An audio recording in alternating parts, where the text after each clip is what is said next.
L'analyse du risque comporte principalement deux volets. Le premier, c'est l'étude des processus physiques, donc les avalanches, les glissements de terrain, les inondations, etc. Et le deuxième volet, c'est l'impact de ces phénomènes sur les gens, les populations, les infrastructures, les maisons. Et donc, lorsqu'on fait une analyse de risque, on va étudier à la fois les processus physiques et comment ces processus physiques impactent ou changent les conditions pour les personnes qui habitent les régions concernées.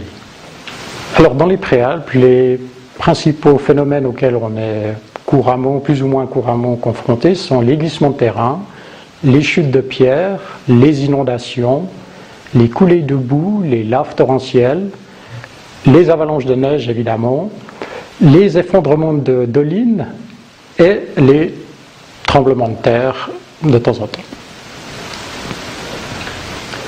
Alors, pour la prévention de ces dangers naturels, on a différentes stratégies. Il y a bien sûr, par exemple, le suivi des conditions météo. Lors de très fortes précipitations, de pluie ou de neige, on va pouvoir mettre en alerte un secteur en se disant, là, d'expérience, on sait qu'on risque d'avoir un phénomène. On a d'autres techniques actuellement, c'est les techniques en fait sur lesquelles je travaille, qui sont des techniques dites de télédétection, en fait d'auscultation à distance des versants rocheux.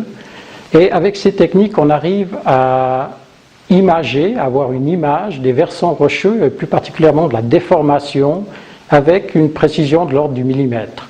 Ça nous permet de voir comment, d'une saison à l'autre, d'une année à l'autre, le versant d'une montagne évolue.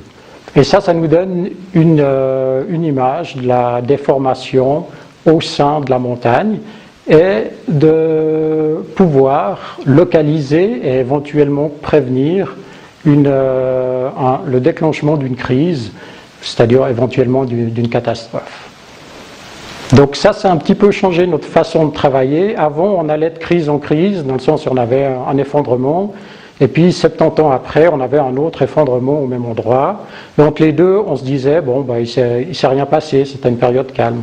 Et maintenant, avec ces nouvelles techniques, on arrive à comprendre qu'en fait, il se passe beaucoup de choses, mais que c'est à une toute petite échelle, et que c'est par ces processus qui se déroulent sur plusieurs années, qui sont longs, que tout d'un coup, on arrive à un état de maturité où les choses se dégradent en crise, en catastrophe.